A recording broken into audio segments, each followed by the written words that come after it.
Good morning. And it is a good morning. It's 10 to 7. The house has been up since 5 o'clock. I think I've been awake since around 3:30. So here we are. Here we are with a cup of coffee. So good morning.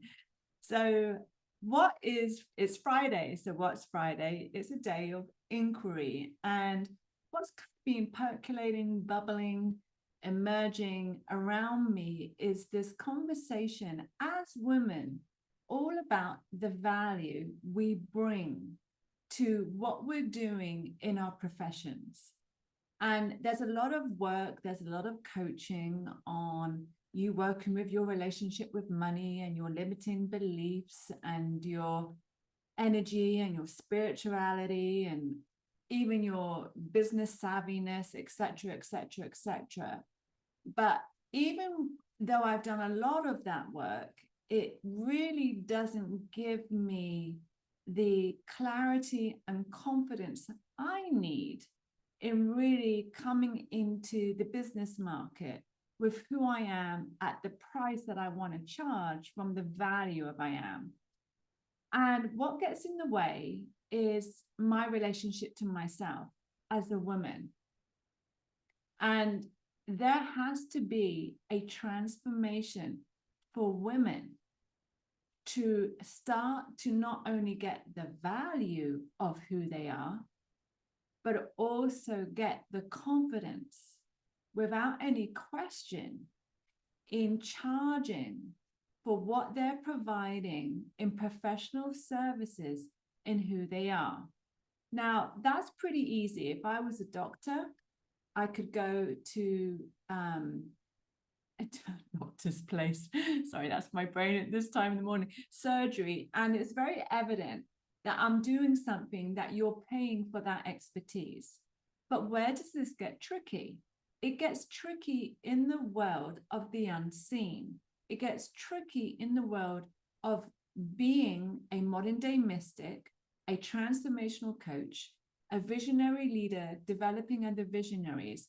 There's a lot here in the mix that if you kind of looked into what I was doing, maybe you couldn't see it per se, but what I'm providing is 30 years of experience, being a management accountant, being a business consultant, traveling, moving, 4 visas under my belt, a green card, being trained to lead the Self-Expression Leadership Program in New York while building a lifestyle division at Authentic Entertainment, then completing that and becoming a Landmark Forum leader, and then completing being a forum leader into this now new emergence of what I'm doing.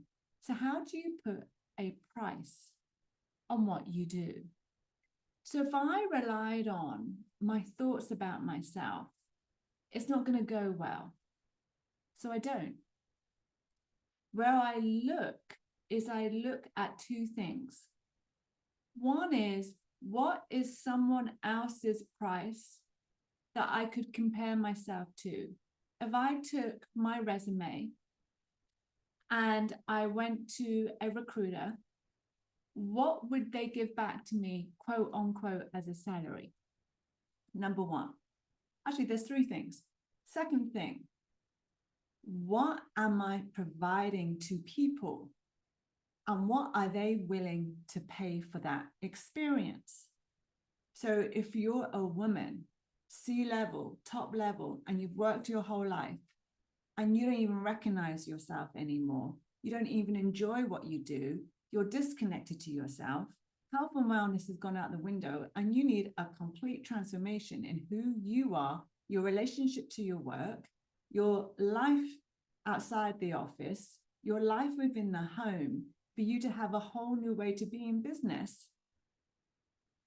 What are you willing to pay for to have the transformation of your life?